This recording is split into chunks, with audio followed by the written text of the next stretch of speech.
Hello, everybody. This is Dave Robinson, the father of Geologist Daniel Robinson. Thank you so much for coming in to this live tonight, prime time. I really appreciate everybody who's joining in. I just want to get straight to it. I will have a special guest. Of course, you guys know Katrina. She was part of the Candlelight Vigil, the Unity Candlelight Vigil. Her and Mr. Petito came on. She was discussing her sister's case, you guys. And she will be back on tonight. Before then, I want to talk about what I'm having currently going on with Daniel's case. As you guys know, the Candlelight Vigil was there, but the efforts to have my son's case moved over to the Maricopa County is still ongoing. You guys, this is something that's very crucial and very much needed in my son's case for fresh eyes to be into his case, as well as getting the answers that we need, and also getting those forensics that is needed to be done. I am not off the job, you guys. Candlelight Vigil is something to help bring awareness to Daniel's case, as well, and help other families, as well as, to commemorate that it was 2 years that Daniel has since Daniel has went missing, and also to show our love to my son. So again, that did not stop the efforts that I have going on to keep Daniel's case going forward. You guys, like I said, I've been fighting for 2 years. You guys have been fighting by my side. It's been a grassroots movement, and this cannot stop with, just the Candlelight Vigil, and we're getting on the softer ground. Because when there's no justice, there's no peace. I had to put this information back up again, you guys. No justice, no peace. We demand action. The extended family, which is you guys, of Daniel Robinson, demands it. No justice, no peace means that there can be no peace without justice. My son Daniel has been missing for nearly 2 years. It's time that justice, well, actually, I need to change that up. He's been missing for 2 years, you guys. June 23rd, a couple of days ago, marked 2 years that Daniel has been missing. It's time that justice be served in Daniel's case. We're not satisfied with proving time stamps and things like that. That is leading us to nowhere. We're going to try to make sure we get the justice that Daniel deserves. My experience was for searching for Daniel. I had to put on my investigative hat, you guys. That's something no family should have to do. But you know what? We do that when we love our loved one. We go out and try to find clues and answers ourselves to help law enforcement along. My search, I had to put my search hat on, you guys. Started my own search because law enforcement was not doing the kind of searches that I needed for my son. As it stood at the time, there were no real search done for Daniel, and I had to take upon myself. I got tired of standing out there almost every day, you guys, with binoculars looking into that desert, and had to find a way to get out there to rescue my son. I started the searches. You guys know I did over 48, 49. We searched a 35,000 acre land. That's 55 square miles, you guys, of desert searches out there in the Sonoran Desert, outside of the specialized searches that I have as well, the city searches that I've been conducting as well. So you guys, there's a lot of ground have been covered to try to search. And it's not law enforcement, guys. It was none of law enforcement's involvement. There were no law enforcement funds, no law enforcement help. This is a grassroots. It's from you guys and my efforts to find my son. Also, I had to be an advocate for other families. Of course, you guys, I always keep saying over and over again, whenever families came to me, families that have missing loved ones themselves came to me out there in the Sonoran Desert, came to me in these letters and also these inboxes and things like that, telling me about their loved ones. I was only human to want to do something about it. That's why I founded the Daniel Robinson Foundation, as well as found other ways and events that we had to help highlight and bring awareness to other people's cases. It might not be me. I don't have the super big platform that some people may have, but I try my best and try to get as many families in that I can, you guys. And one is good. If we can get even one family the justice that they deserve, have some answers based on this platform, that's exactly what I'm going to do. So I had to put on my advocate hat to advocate for other families. Not only does that, to try to hopefully one day get some laws changed, as well as some policies changed in these departments. Because I will share some things with you in a minute, you guys. There's some things that law enforcement are doing currently that is like not right. Like for instance, they told us that we had to wait 12 hours, and that's against their own policy. They had to wait a full 12 hours to report Daniel missed when I had already called. I feel that law enforcement have failed Daniel and my family and me. The effects of injustice creates anger, frustration, and a sense of powerlessness. It can lead to social unrest and protest. Let's work towards this justice for Daniel, you guys, because law enforcement was slow to act initially. Daniel remains missing. Now, I truly, truly, truly believe that, you guys. You guys heard the recording that I had of the officer of the Buckeye Police Department telling you guys it was consistent with what I told you guys. There was no search for nearly 3 days, and I still haven't proven that this Phoenix Firebird helicopter is winning the air, because I have put the FOIA in, you guys. They had enough of time to report to give me that. Call them back about it. They said first they said they couldn't find it. They see no record of it. Then they, I guess, realized what they were saying, and now they're saying they're still looking for it. And that's been 2 years, almost 2 years. Well, going eventually be 2 years now, about a year and a half now since I put that FOIA request in.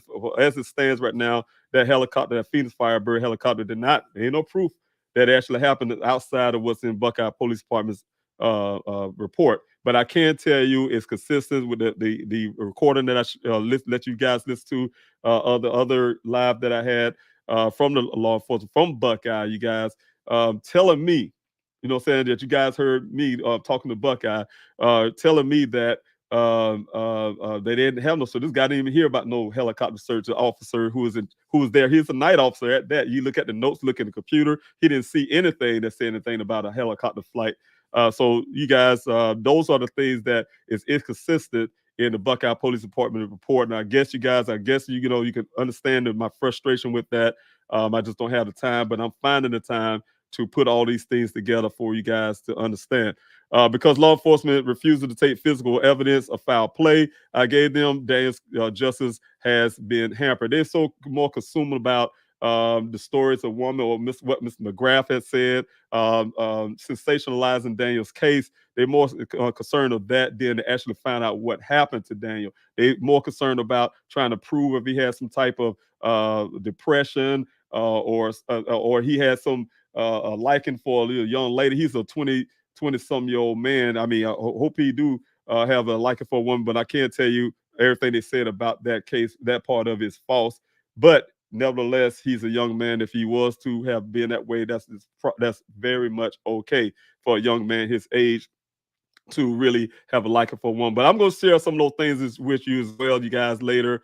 You guys can look at the phone record based on what Buckeye have on their report and then line that up with the phone record. You guys can see all the inconsistencies there, all the extra text messaging him, the young lady has had gone back and forth with each other that is not in a report. So that says to me that she was able to upload. Like I said, you guys, again, that's a hearsay testimony and they put in a report. She was able to upload on her own something that she, in my opinion, could have falsified. So it had to be because it don't match the phone record. So we're gonna go through that stuff too as well, you guys.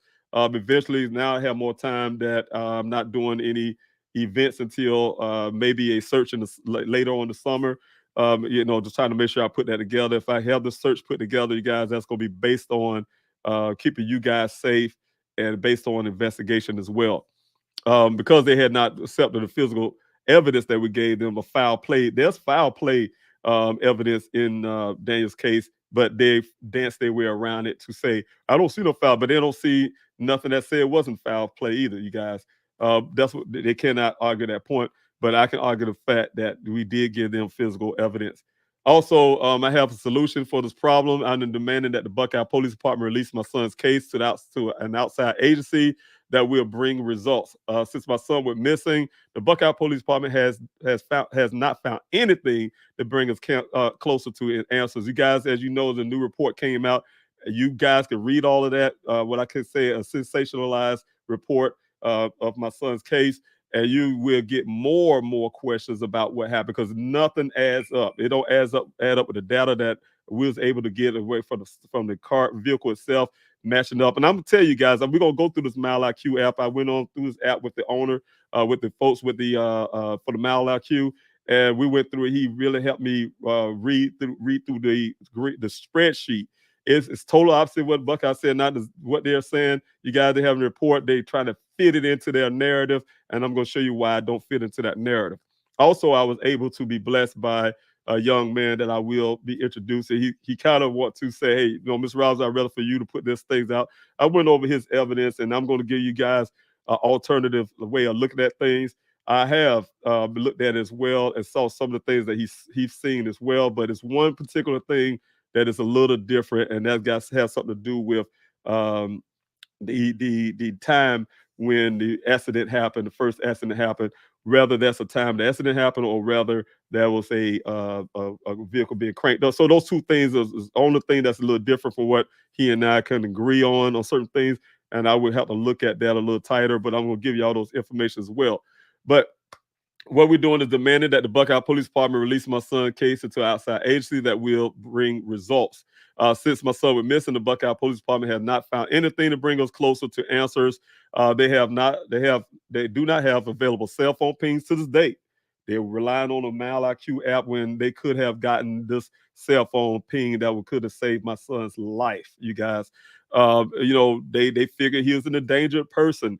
According to them, he had a severe brain injury in 118-degree weather, and he walked off butt naked. But yet, without their empathy for this young black male, they decided that they would give us everything that came from the scene. No friends at all. Give us everything marked for safekeeping, as he's gonna come back as Superman with a brain injury in 118 degrees with wild animals and everything out there in the desert. He coming back for his thing. That is the low-heartedness that I seen come out of that part when you start really thinking about that. Also, you guys, but there was nothing to bring us any closer to answer. No cell phone pings, no traffic camera footages, you guys. Nor they have a location of the Uconnect on that vehicle, but we will get all of those things. It's coming soon, you guys. Everything that can help us find Daniel seems to be conveniently blocked by the Buckeye Police Department still, because it do not nothing matches up.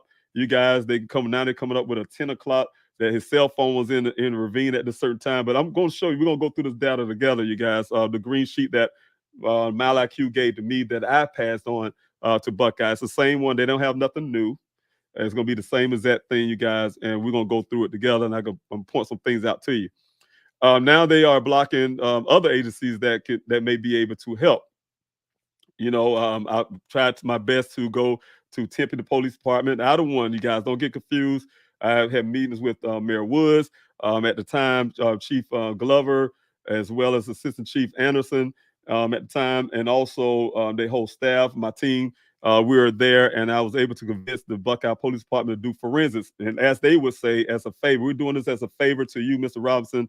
I did reluctant to Buckeye having some of the stuff because I felt like they know some things, and I always had that cover up type feeling with the Buckeye Police Department. So I don't trust them.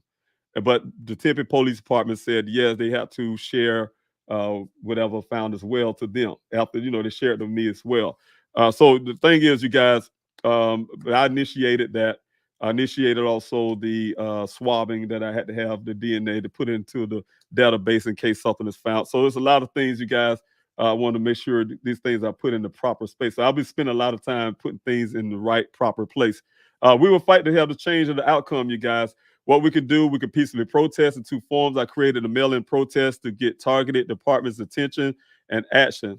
Next, we will protest their departments. Just like I said, this summer here, it's summer now. I have some plans as well to do protesting, you guys. I hope you guys don't think because of the Candlelight Vigil I went to sleep or something, as the Buckeye Police Department felt when that vehicle showed up. And they decided to tell me over 24 hours later, and they said they didn't want to disturb my sleep. I need you to join us and invite families and friends. This grassroots effort, there's power in the people. So again, you guys, thank you so much again for listening to this. But before I keep going on, you guys, I want to make sure that we talk about some of the missing people. That's what I'm here for as well. My efforts is to try to make sure I'm helping other loved ones. Before I bring my guest on, I told her, could be closer to what time I got here, the 6 o'clock hour. If you're in Arizona, and that'll be the 9 o'clock hour if you're in South Carolina, for instance, East Coast. But before I bring her in, I just want to make sure we're talking about other things as well, and that's to highlight some of these other missing person cases. You guys know that I talked about these families before. There will be more families that I will be featuring as well, coming into my more lives that I was trying to do a little bit more. But tonight, I was want to make sure that I'm highlighting a lot of the featured cases that I have done before. And you guys know this one also well. Alicia Navarro, you guys, she went missing at the age of 14 years old. You remember you met her mother, Jessica. She couldn't make it on doing the Candlelight Vigil, but she been on here 2 times before. And she's a mother who called it, who's catching it hard. You guys, any mother catch it hard. They daughter, someone they birthed, is gone missing. So you can imagine her pain. You guys have information about her disappearance. That's the information right here on the bottom. But for right now, you guys, I want if you guys can pay attention to her story and hear how Miss Nunez expressed her story for her daughter. Thank you. My name is Jessica Nunez. I am Alicia Navarro's mom. My daughter disappeared on September 15, 2019. She left a note indicating, "I ran away. I will be back. I swear. I'm sorry, Alicia." Since that day, there has not been a trace of her. She liked helping others. My daughter is a sweet, loving, smart child. She has autism, so she has challenges, and I'm very worried for her. She loved penguins. She loved reading books. And she's a very smart girl that liked technology. If you could please take a moment to look at my daughter's photo. She could be your daughter, your relative. So please take a moment to look at that picture and see if you could help to be able to locate my daughter and bring her safe home.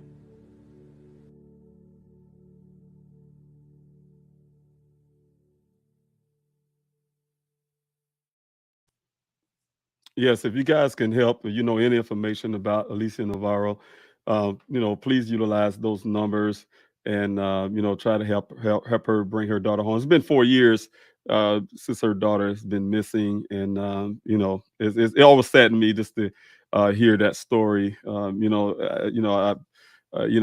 really, really, really touches me. Also, you guys, I want to talk about other missing loved ones as well. There's children. There's children out there. Madalena Kojakari. She has been missing ever since November 23rd of 2022 out of Cornelius, North Carolina. You guys heard me bring this story up again. These are from the Candlelight Vigil. From Cornelius, North Carolina. Her date of birth is April the 11th, 2011. She's 12 years old now. A child, you guys. That's an extra photo there, you guys, of her, I guess, more enhanced picture where she may look like now. She's a white female with brown hair and also brown eyes. She's 4 feet 10 inches and 90 pounds. Madalena was last seen on November 23rd of 2022. She was last seen wearing jeans, pink, purple, and white Adidas shoes and a white t-shirt and jacket.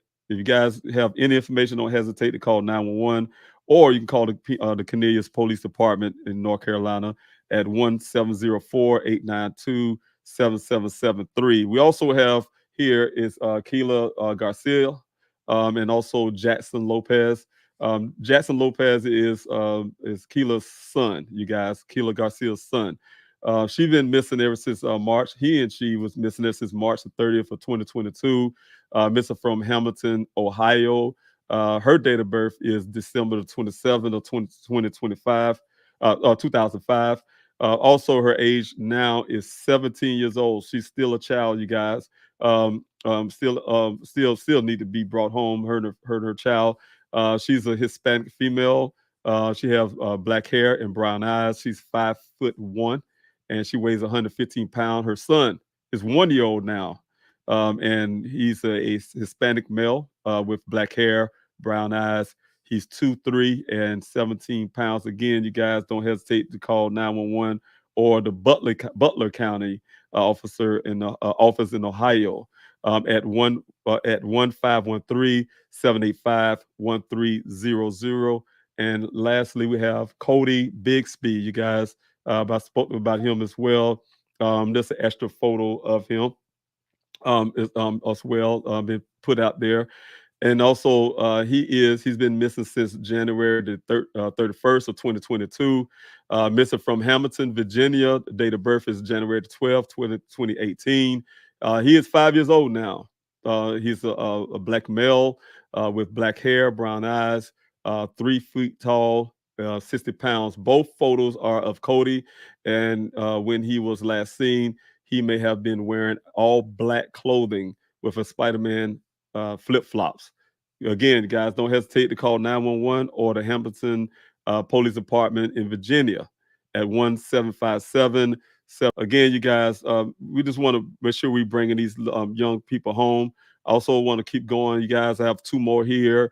We have a missing person here, Amaya Pearson. You guys, she was missing from the 2100 block of First Street Southwest, Sunday, June the 11th, 2023, around 5:30 p.m. You guys, you can contact Youth and Family Services, or if you have any information about this case, you guys. They said the Metropolitan Police Department is seeking the public's assistance in locating 17-year-old Amaya Pearson, who was last seen at the 2100 block of First Street Southwest on Sunday, June 11, 2023. Amaya Pearson is described as a black female, 5'3", 120 pounds, with blonde, brown, and brown eyes, blonde, brown hair, and brown eyes. Her clothing description is unknown. They didn't know exactly what she was wearing when she was missing. But you guys can, if you've seen her face, you seen any, have any information about it, you can call the anonymous tip line at 202-727-9099. Again, you guys want to bring these children home, as well as this critical missing young man, Jalen Marshall. 3500 block of East Capitol Street, Southeast. You guys, this is in the Metropolitan Police Department. I believe this is in Washington, D.C. The Metropolitan Police is seeking public assistance in locating 15-year-old Jaden Marshall. He was last seen on the 3500 block of East Capitol Street, Southeast, on Monday, June the 12th, 2023. The incident was reported on June 15th of 2023. Jaden is described as a black male, medium complexion, 4'10" in height, 105 pounds, 105 pounds to 120 pounds, with brown hair and brown eyes. He was last seen wearing a burgundy shirt, blue jeans, and black and yellow sneakers. You guys, again, you can call on the tip line 202. Yes, that's the Washington, D.C. area code, 202-727-9099. You guys, you can remain anonymous if you have any information. Again, thank you guys for listening in on that. Like I said, I have a special guest. She will be coming on next. She'll be coming in on now, you guys. And before she does, I want to say thank you guys for joining us this evening on this live. And I will see you on the other side, and she will be coming in afterwards. Thank you.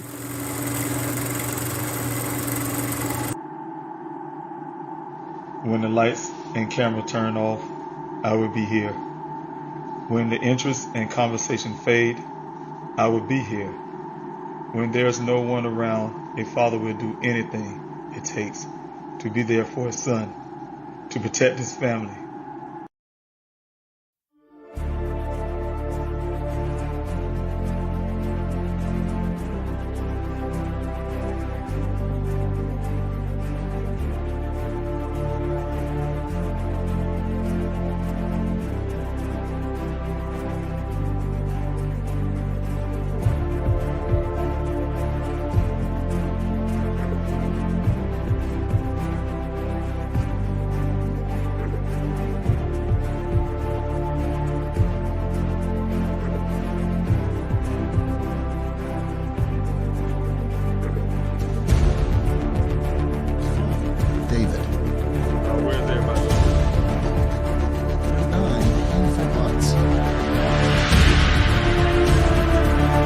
Without these special people behind me, I wouldn't have a search.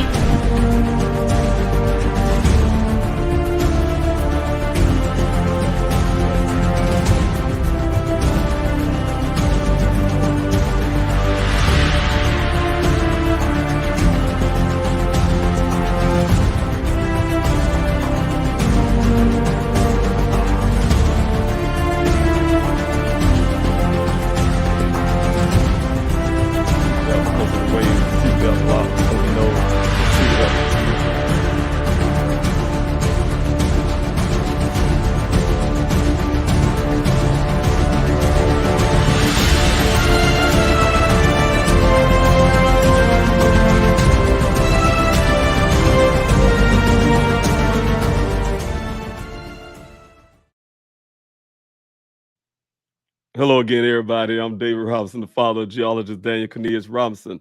For those who do not know, my son Daniel, a geologist who graduated from the College of Charleston in Charleston, South Carolina.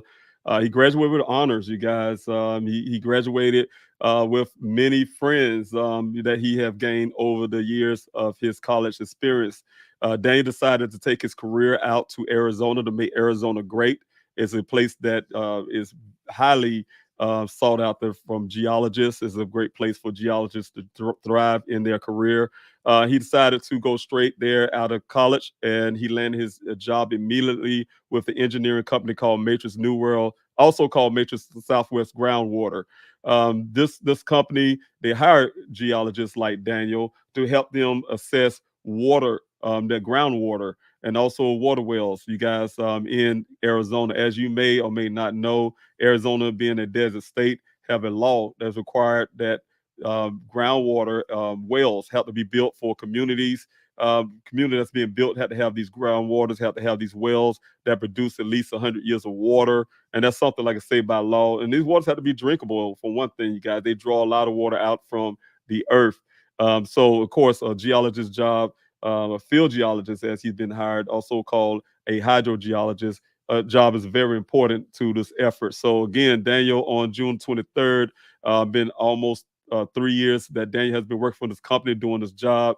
Went out to 2 well sites, allegedly 2 well sites that day on June 23rd of 2021. The first well site, he took a few pictures. The second well site he allegedly went to meet one other person that he never met before from a company called Weber Waterworks. He met one gentleman named Ken that works out there, that was working out there, waiting on him allegedly. This one person's, this whole idea about what happened to my son that day, or things that transpired, had started off with his testimony. He said that they got to the well site. They met out on Sun Valley Parkway, which is a main stretch of road. You guys, this road is really long. They used to call the road a road to nowhere, because it literally was. But nevertheless, it's outside of the Sonoran Desert area where they would be working. They met there, according to this Ken, and on the shoulder road of the road, my son followed him into that desert, into that Sonoran Desert. They made it to that well site at 9:00 p.m. And by 9:15, he said Daniel waved off to him, and to never be seen again. So you guys, I'm just giving you the background of Daniel's story. But for those who may not know, I have been searching for Daniel since June 26th. We made it out to Arizona, fighting for my son. Again, you guys, I just want to, if you guys have any questions, this also, open to you guys, because you guys been champions into everything I have been doing. You may have questions about Daniel's case. If you have those questions, can you please put them in the chats? Put the capital letter Q, the word question, or question mark before your question. That way, if I'm coming down the comment section, I will answer those. Also, if you guys have anything you want to put out in the comment section, I will be looking at those. But again, I have one thing I want to share with you guys. Katrina, she's coming on now. She'll be coming on to talk about her sister's case. But I will see if I can go ahead and play part of her sister's video here, you guys. And after that, I will bring her right on, you guys. So you guys, if you guys can pay attention to her sister's case, she have a lot of information to share with you guys. Again, she's here. You guys remember she was here with the Candlelight Vigil. Mr. Petito was here, and we all discussing different cases. So again, I want to share with you guys, and I want to be able to play the video. Thank you.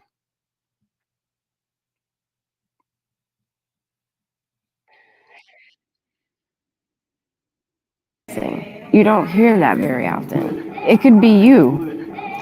I could be talking to you now and then you're gone. Katrina Overstreet's sister, Kaya Taylor, went missing February 6, 2020.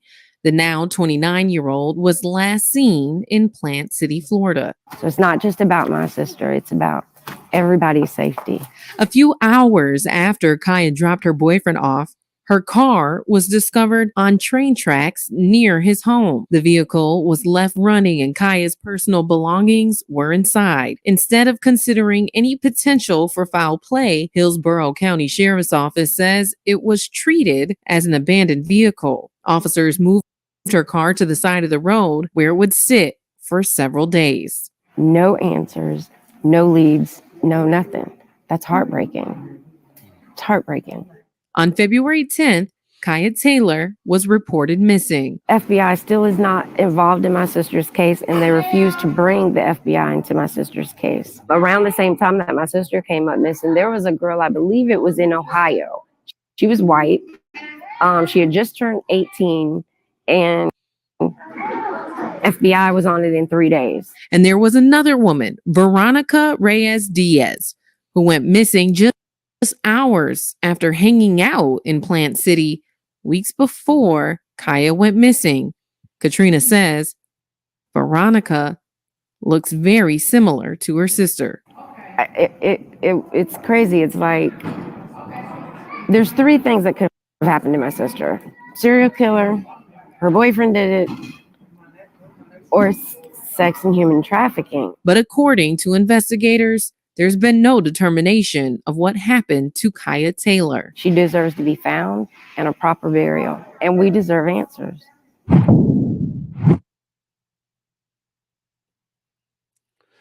Thank you guys for listening in.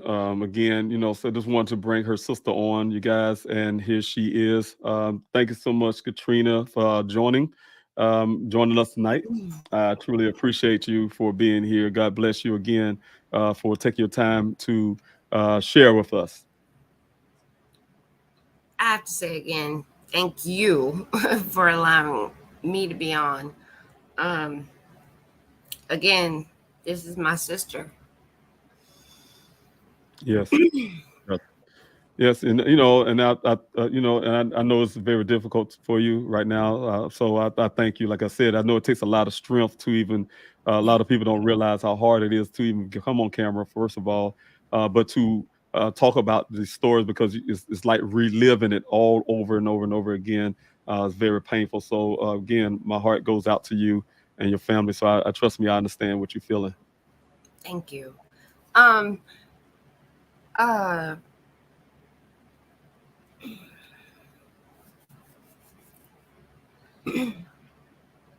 Take your time.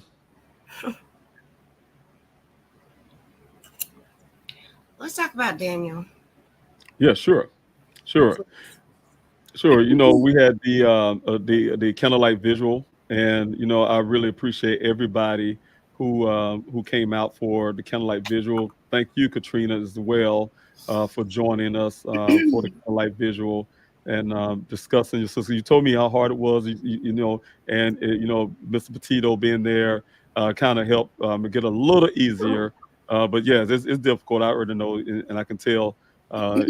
Just take your time. But yes, we're going to continue to fight. We're going to continue to fight for the families. I made it my thought, as well as you is doing as well, is try to help as a family along the way. And one way to do so is doing what we're doing here, is to make sure we're putting these stories out there, and for everybody who's listening, to put the story out there, because that's the main key to getting answers a lot of times, is to make sure that we get the story out there. Because that one person, that's all it takes, that one person that knows something, that will finally say something, and that's what the goal we're trying to do. So and I know you understand that one. I'm sorry. Yes, It's a lot of time I get really emotional. that's because okay. That's okay. People don't understand that all we need is that one share. People don't understand that we need that.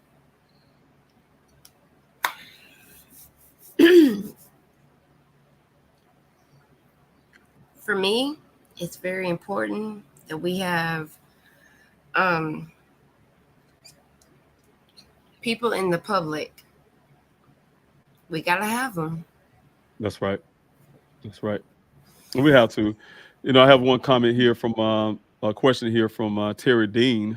Starting off, thank you, Terry Dean. First of all, uh, she says, "Excuse me. You never take a break. You live this fight every day for 2 years, and you can elaborate on this as well. How are you holding up? And I can't say, just like Katrina here, for Kaya, her sister Kaya, it's very difficult. It's very difficult because we live the pain like daily. It just don't something that just go away. But a lot of times, like, I don't want to do lives. I could be honest with that. At times I just wanted to shut down and don't do anything. I fight myself sometimes just to do the lives. This morning, you guys didn't see a live this morning because my mind wasn't able to do so after this kind of like visual. I have to deal with the remnants of that. So it happens. But the thing is, what keep you going is the person that you are fighting for. Because Daniel's story have to be out there. I have to do everything I can to reach that person, the person that may say something. You guys are willing, like Terry, you're willing to share these stories and put them out there before that, I'm telling you, it might be a post. Somebody just have me passing by your page and see you put a post up about one of these stories, and then the right person pick it up and share it with somebody else, and then there you go. That person can help out. So yeah, I think about that in those terms, Terry, and that's what keep me going. It's not about my emotions. Now, I do have a little, advantage. A little advantage in my military experience. I'm a professional soldier. I still have those trainings where we know how to put our feelings and our emotions to the side to make sure we get a mission done. And my son is my mission. But yes, you definitely have to take care of yourself. You have to take care of yourself mentally so you can be physically fit, mental and physically fit. So you can elaborate on that too, I'm sure. Absolutely. Yeah. So let's see if I have another question here, you guys. Thank you so much, everybody who's in the comment section. I see you there. Um, I really appreciate the hashtags. I appreciate. Thank you, Catering Winch. Thank you so much. Also, again, Terry Dean. Thank you so much for everything you're putting up as well. I truly appreciate you. We'll never give up on you, Daniel. Yes, we will not. We will not give up. And also, you guys, thank you so much, Long Gone. I truly appreciate it. If you need any, Katrina, if you need some time, you can come back on. You can get off, come back on until you have that link. You can join in and out if you need that moment. Trust me, I'm here for you. Also, thank you, T and Wildflower, for your question. If you have any questions, please put. Oh, no, thank you, T and Wildflower. I forgot you're moderating. Thanks for moderating. If you have any questions, please put the letter Q and also write the word question or put a question mark before your question, and it'll be easily identified. So thank you for putting that there in the chat so everybody can catch on that. JPJ, thank you so much for being here as well. Tatia, thank you so much for being here as well. Renegade. Uncensored, thank you so much for being on. Hello to you as well. I truly appreciate all the things you do as well, helping other families. Cherie, thank you so much. Tate, for being here. I see some lot of new names and also see the questions. So thanks so much for the questions as well. I think I had one here. Question. All right. Have the cell phone tower records been pulled? No. And that's what we're trying to get, those cell phone pings and things like that. Also, how far is the closest city or town from where your son was working in the desert? In that Sonoran Desert, you have a place called Surprise. You have a festival, and you have a community. It's a little small community. I think it's Tesco. I never can say that name correct, but it's right some little areas that's really close by off of Sun Valley Parkway area. So yeah, that's the different places that was being researched as well to try to get some answers in Daniel's case. And so, yes, those things were looked into. But as if when the cell phone tower pings, those are the things I'm arguing with law enforcement now. I'm trying to find different ways and angles to obtain those cell phone pings because they'll tell a lot. We're not going to sit here and look at a Mal IQ app, or app on the phone that is not. If you talk to the owners, it's not 100% reliable. You guys, so you cannot put my son's case hinge on an unreliable app. You know what I'm saying? That may or may not pull up a data. And also you doing something without waypoints. You're making up your own route. That's what Buckeye is doing, you guys. And I'm really ready to point all the stuff out to you guys. They're making their own route to fit a narrative, which is impossible. The route that they said that Daniel vehicle left that well site and end up in that ravine at this such time when everything else don't match that. I mean, the travel time, the distance, the mileage, all that kind of stuff do not match. It doesn't make sense. So again, you guys, I've been pointing that out. The rush to really, I'm telling you, these guys are really pushing hard to put Daniel Case, his vehicle there for 30 days. And I'm going to show you reasons why that's not true. PM Channel, thanks so much for your question as well. And also, like I said, Katrina, please, by all means, whenever you're ready, you're fine. You can take your time. Question to Katrina: with cameras everywhere, did any business capture any images of their camera? I would highlight this question so when she come back, you guys, she's ready. I will I'll bring this question back up, PM Channel, whenever she's ready. So give her a little time. She may need that. Also, Larnell, thank you so much for being here. Katrina, if you ready, just let me know. You can give me a thumbs up, and I'll bring you in. But right now, just take your time. Take your time. Okay. Just take your time. Sorry. Oh, that's okay. Can you go back and show Oh, so us you there? Okay, sure. Those are good questions. It was geared to you from PM Channel. Question to Katrina: with cameras everywhere, did any business capture any images on their cameras? Yes.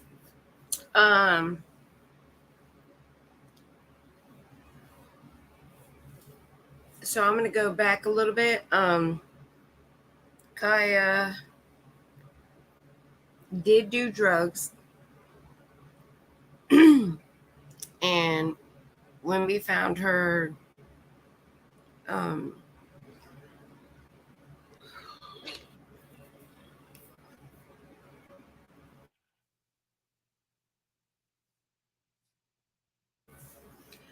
when we found the footage for Kaya, her last known video image was at it was Todd's. Todd's is like a it's like a I don't know how to explain it. It's like a sex store. I guess is that's what you call it.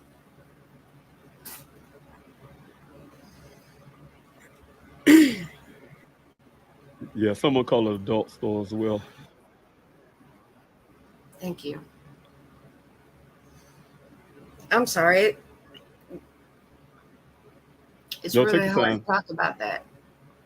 Yeah, take your time. If you need to skip a question, we can do that too. So just take your time. Whatever you can answer, what you can. If you can't, that's fine too. Just don't feel that pressure. I know it's a lot of weight to do so. So thank you for even being here.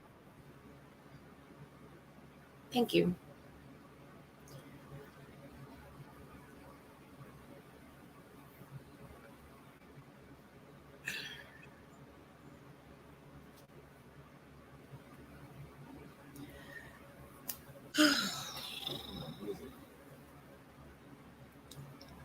And if you need to leave your camera off, you can do that as well. That's you comfortable with that as well, Kaya.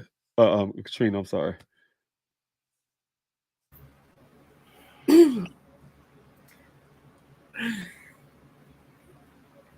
For me, that's my sister. Yes. But it's hard for people to understand. Like, yeah. I can't do it. You need me to come back to it, or we can come back to it as well. Yeah, let's come back to it, please. Okay. Just let me know when you're ready. Give me a thumbs up. You can hit me in the private chat. I'll be here. I'm here for you, Katrina. Thank you so much, everybody. Thank you for that question as well, PM Channel. I truly appreciate that. Um, Again, you can see how difficult it is, you guys. It's not easy. Some people say, like the question was for me. It's not easy for me. I'll tell you, to be honest with you, Mr. Larnell. Thank you, Mr. Larnell. I saw your name here as well. Um, this evening. He can testify to this as well as the team. I tell him this all the time. I haven't had an opportunity to really sit down and grieve Daniel disappearance to this date. Because I feel like if I'm able to, I may become less effective. But at the same time, you being human, you have to release some of that somehow, right? And I tell that to people all the time. When we was in the military, for instance, we're trained to put our emotions to the side and put the mission first. Things like that. I learned that, you guys. I told you this before. When I first made it to Afghanistan, we had a young man, 18-year-old kid. I'm a gunner at the time. And I think he was in one of the vehicles. I couldn't remember which one. I think it was one of the lead vehicles. But he was talking a lot. He was on the radio. We have our headsets on. He was talking a lot, specialist. He knew a lot, real smart, knew a lot. He's really been studying studying really well and knowing a lot, and he was displaying that. But to make a long story short, it was an average day, same day, and the sad part is we lost him to friendly fire. You could say him and his battle buddy were cleaning the weapon, and his negligent discharge that ended up eventually he passed away from his injuries.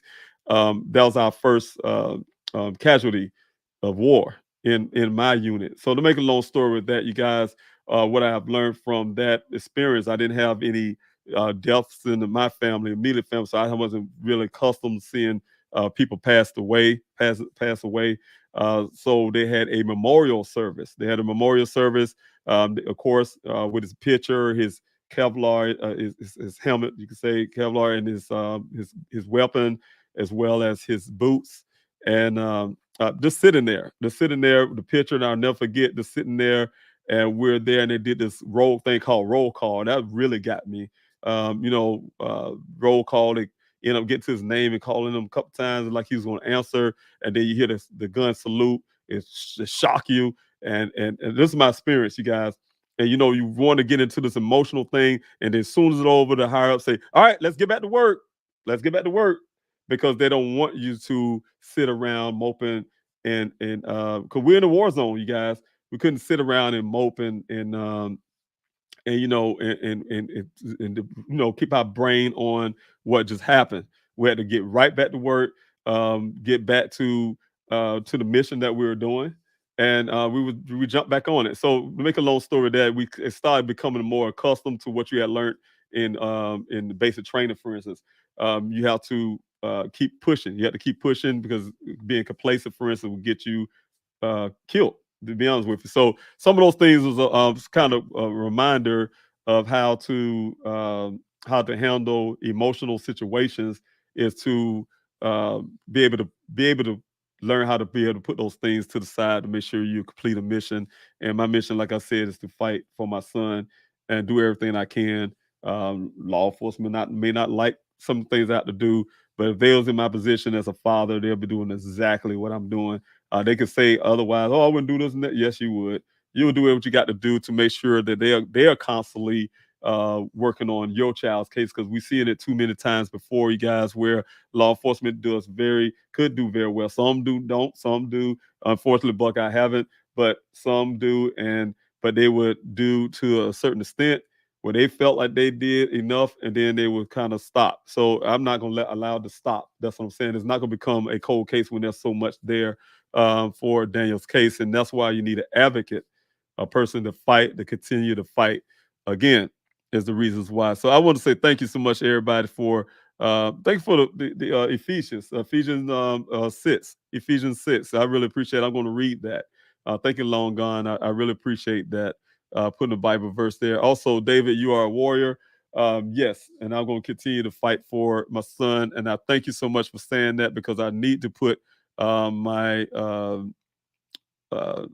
put this brand back up, you guys, and so you guys can see have that as well. The overlay is what I'll say. Warriors for the missing, you guys. That's what this is. This channel is for fighting for loved ones. Loved ones is out there. Not just a Daniel case, you guys. It's a bunch of other families out there as well. This is also for Kaya. We did lose Katrina. She had to. I'm sure she had to step off. I'm telling you guys, it's not easy for her, but she decided to come back. She can. Sometimes when you think you can handle the situation, it gets rough. As you guys probably remember, in her when she was here last, she was describing to you. She also not only have a sister to miss, she have a brother and another young child, little baby child. I can't remember. She said that's her niece, but a baby child that's missing as well. So that's a lot on one person to keep in your brain. So you definitely know the pain. You remember Miss Nunez? She wanted to be on the Candlelight Vigil. I'm sure the whole word Candlelight Vigil, it brings back memories, and she found it hard to be there, but she tried. But something came up, and she was able to make it at the last minute. But she really want to have her daughter's story out there. So guys, if you know anything about or want to share, just look her up. You guys want to share her daughter's story, and I'm asking you guys to do that. Please do so. Alicia Navarro, and try to get her story out there. Make sure you get it out there because we can bring her home too. But let's see who else I have here. Also, anybody have any more questions, please, by all means, put them up here. Let's see. I see something that seemed like a question. I'm not sure. I would do the same. The well past question. Okay, I saw a video of I guess cadaver dolls, a large machine that was in the desert. Do you know what that machine was? That big thing over the well. Okay, I think I know what you're talking about, Michael. And thank you so much, first of all, for being here. And thank you for everybody else again. But I think what you were talking about, I had issue with a well, you guys. I still have issues with that well. But the Buckeye Police Department, I asked them to come into this well that from my research, is where the actual well that Daniel went missing. They say Daniel went missing from. And this well has some things in the bottom of it that material, somebody dumped a lot of dirt in there. And I still argue those points. But there was something at the bottom that appeared to be a human skull. At the bottom, covered over with dirt. But those things, before I knew those things, you guys, the reason why I went into that well, the reason why I had the company to go in that well to do that video that I shared with you guys, to search that well myself, is because the Buckeye Police Department didn't do it. You guys, they came out there and I had to send a letter to Chief Hall, make them come out there. They came out on a weekday. And they brought a half-ass camera that they couldn't barely touch the water surface, and they pull it back up. And say, oh, nothing else to see here, basically, and I wasn't satisfied with that. Of course, I didn't say anything to the public, but I was pissed. And I didn't want to go off like I'm a police basher or something. They did something, they just didn't do the job right. And so had a company come in and do the job right. And that's when I noticed all those things in it. But I kept talking about it over and over again, trying to get the media attention, trying to get the FBI's attention on this matter, et cetera. And finally, the Buckeye Police Department in 2020, I think it was this year, matter of fact, 2023 or the end of 2022, I think it was this year, 2023, they actually, 2 years out, almost 2 years after Daniel went missing, actually looked into this well the same way I did, right? And they not only they had this machine that was able to pull those things out, the same machine that Weber Waterworks would use when they're going into those wells or doing things for those wells. So they had those machines out there, but ironically, that machine was red. You guys, we're all trying to find out where the red transfer paint came from. I want to know what kind of equipment that Ken was talking about when he said he need that fuel truck to come fuel. The only thing I can think of is a machine like that, because that thing need fuel, right? And the fuel truck haven't made it there yet to even know what what machine they use to pump that water out. And I know how the system works. It is a machine that is red in that nature that pumps the water. And Dan's job is to get the volume of water to come and measure this, that, blah, blah. And so the whole point I'm making, you guys, is that is a question. I guess you're saying something about that. About the cadaver dolls, I'm not sure. I don't remember that at all. So Michael, that may be what you're talking about, may not, but that's the only thing that comes to my mind without knowing exactly what you're referring to. Thank you so much for being here as well. Valzel279, thanks so much for being here. Old Lady O for being here. Aaron, thank you for being here and constantly in support. You guys, I want you guys to, I'm not going to forget about Katrina. Pray for her. You guys see how hard she had it. Just pray for her. Pray for her mind. Pray for her because it's bothering me right now just thinking about it. Just pray for her, you guys. This is rough. This is rough. You see how hard it is for her. It's rough. It's not some easy task to answer questions and come out there and talk about the story. It's not an easy task, you guys. I walk off of this Q&A many times with a splitting headache. Not even Q&A. I don't call it Q&A no more, but coming from this live with a splitting headache. I have to deal with law enforcement. Y'all don't know half of the things out here know in the background, and I get a splitting headache. When I'm trying to reach out to them and they just ignore you, you get a splitting headache. You have to deal with certain things when it comes to your missing loved one. Long gone, thanks so much for your question. To have you contact the Arizona State Police and ask for their help. The only state police they have is the DPS, Department of Public Safety. That is the state police for Arizona. And yes, we have in many different ways the higher up. I guess he's called a colonel or something. I can't remember his position title, but he was the former. Um, he was the former chief of Tempe. You guys remember I was saying I talked to Chief Glover at the time to get those forensics done on Daniel's electronics, right? And that's what I'm saying, you guys. I talked to him and his assistant chief at the time, Anderson, with my team and I. Of course, we talked to the Mayor Woods as well, and was able to get those forensics done on all of Daniel electronics, right, by the Tempe Police Department. You guys probably remember I was coming out saying, hey, I got an outside agency to do the forensics on Daniel electronics. Yes, I was able to get that done. They shared some of that information with the Buckeye Police Department, of course. That's what they shining up as if they did something. But they shared those things with. But yes, the then chief was he was elevated, moved over to the state police, you could say, DPS, Department of Public Safety, and so he's heading up that right now. So yes, he knows that I have communication lines with him as well, and we're having to sit down with him hopefully real soon again. But he already know the case all too well because we sit down about Daniel case when he was over at the Tempe Police Department. Also, let's see who S Modern. Thank you so much for being here, and thank you M Stewie for being here. Thank you, OG lady. That's what I'm saying, you guys. I think I missed something. Okay, for all the families with missing loved ones and unsolved family, thanks so much for putting there. But I saw something I want long gone. Thank you so much. That's it right here. Katrina's in my prayers, you guys. Please, yes, pray for her. Pray for her. Pray for her. You can say a quick prayer for her right now, because she's. I will be contacting her once I get off, because she took this hard.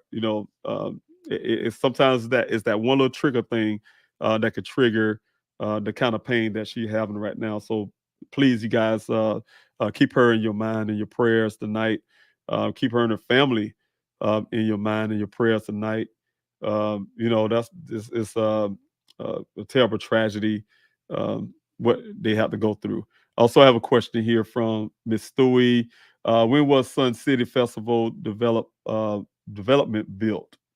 Well, I don't know when they were built, but this passing by in 2021 when I first noticed the place, and the first time I noticed the place was when I came out there because I didn't believe that Buckeye even did a. I'm gonna tell you something. I'm gonna tell you what backs up too. I'm not a person that want to believe Ken's story because I don't believe the story about what he said about Daniel, but it got to be a little truth about what he said about this helicopter thing, right?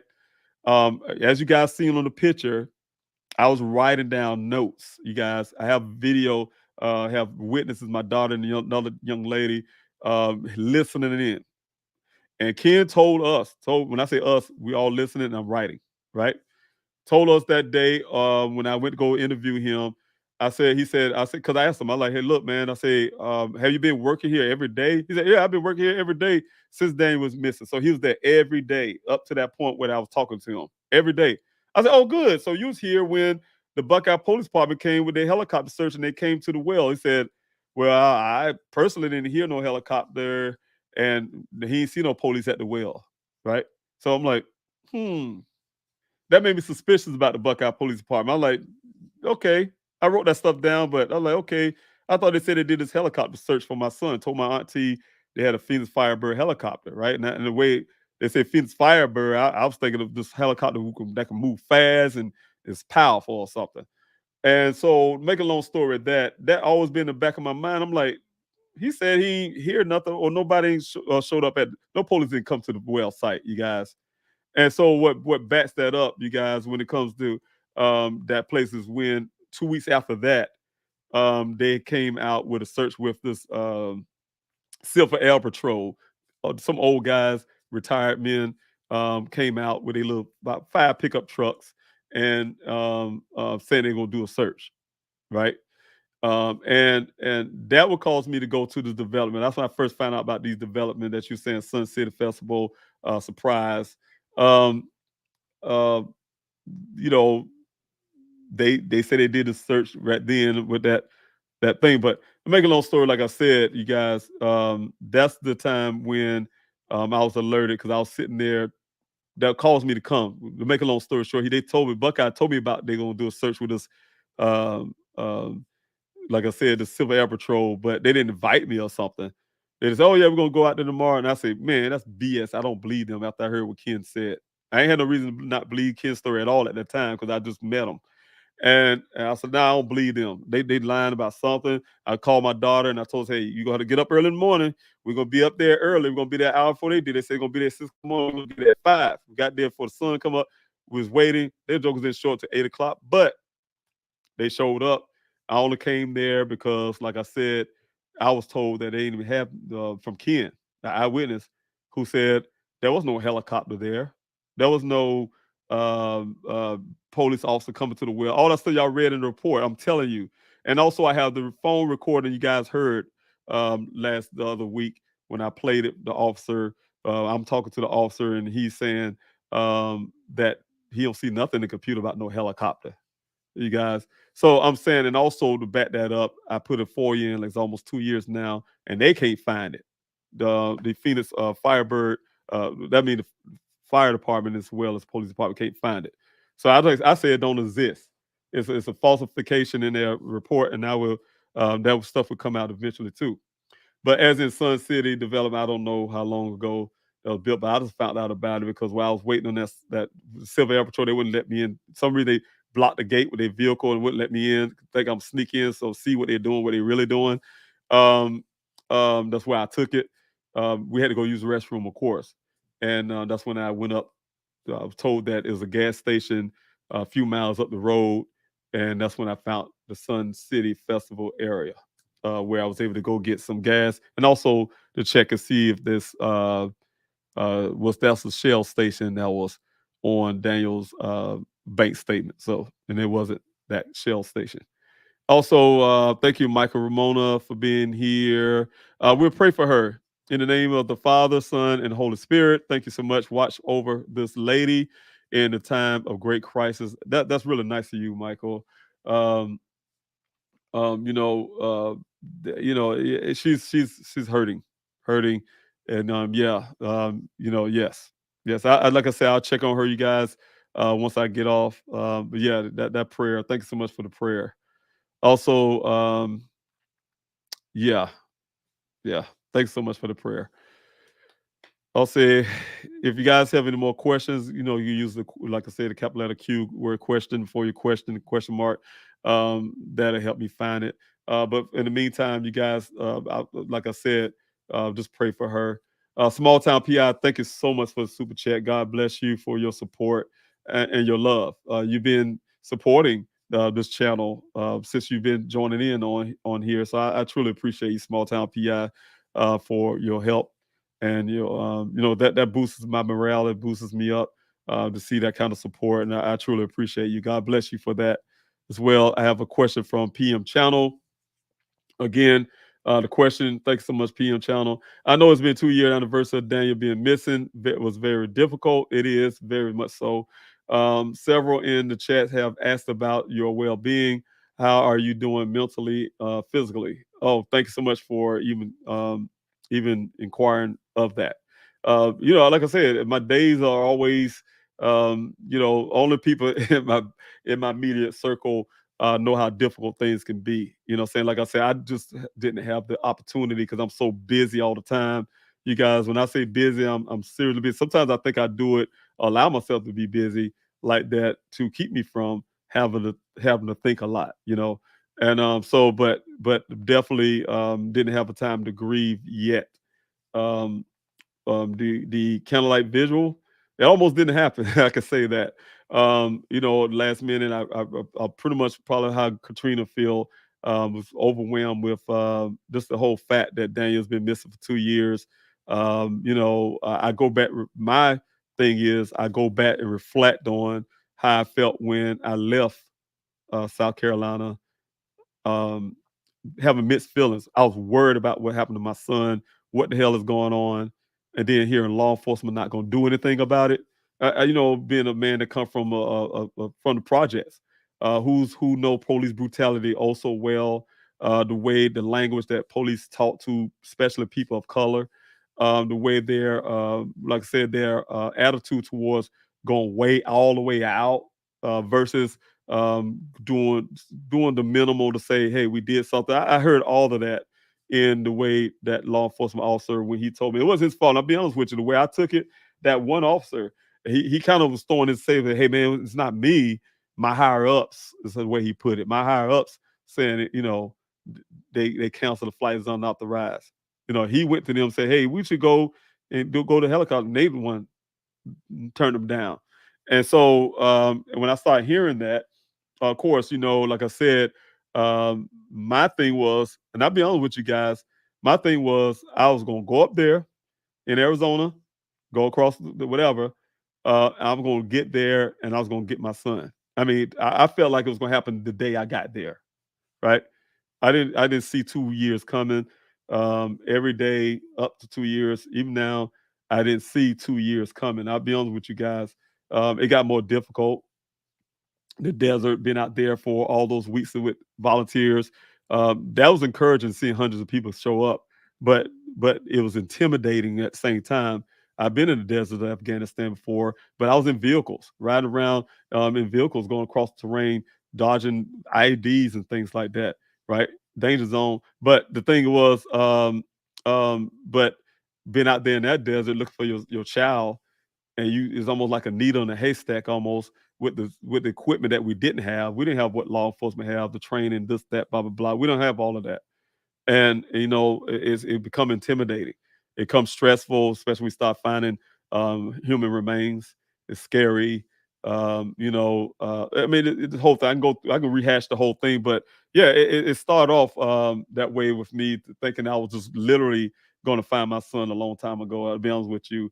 I saw the things that law enforcement wasn't doing, and like Larnell will correctly say, they've been taking a lot of credit for things that I had worked. They're like I worked for them, and I had to cut them off. And that's when Chief Hall, I guess, felt that I'm holding back some evidence. I'm not holding back anything from them. I just don't work for them. I've given them so much. The access to my website to get information about it put up there. Access to I paid for tip line, anybody put anything there, that type stuff. But yet they wasn't giving anything back to me. They shut down on me and things like that. So give me and say anything they want to me. My son joined a monastery, become a monk, and all kind of crazy stuff to me. Like they feel like they could say anything to me.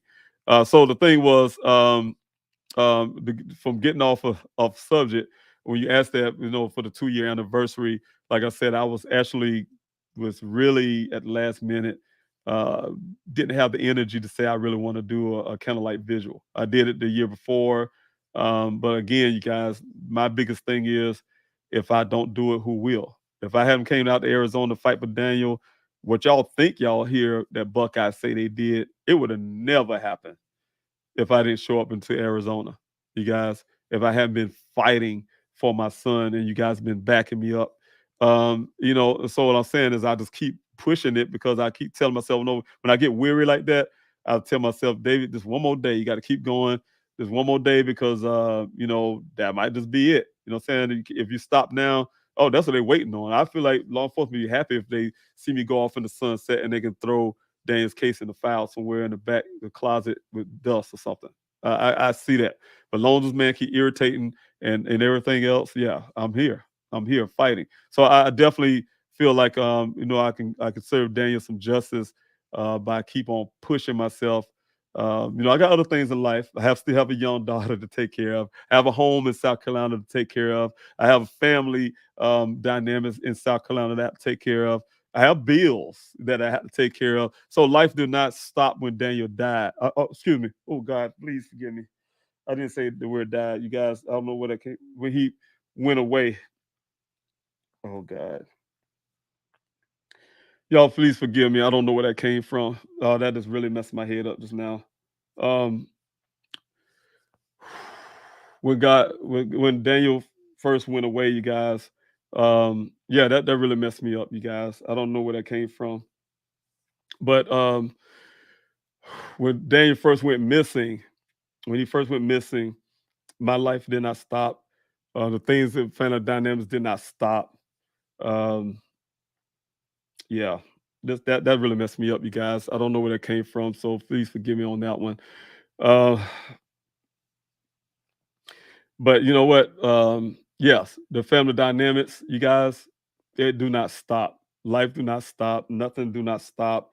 You know, you talk to other families as well, you guys.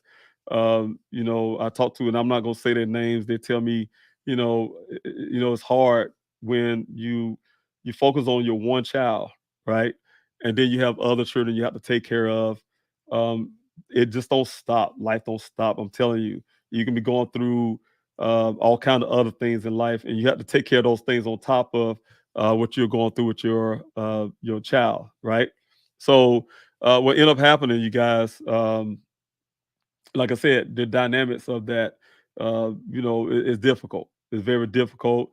Just keep on continuing to fight. You know, so you have to keep telling yourself over and over again to fight, fight, and don't ever let it go, because you can. That take that one moment at one time, you guys, and you might have those answers you're looking for. So you say several in the chats have asked about your well-being. Like I said, it's not always good, as you can say right now. I'm not feeling good at all right now for whatever that thought came from, or that what I just said came from. You guys are not making me feel good at all. But the thing is, you know what? You know, just have to keep on fighting. So thanks so much, PM Channel, for that question. I truly appreciate that. Also, let me see if I can find any more questions. Y'all got any more questions, you guys? Um,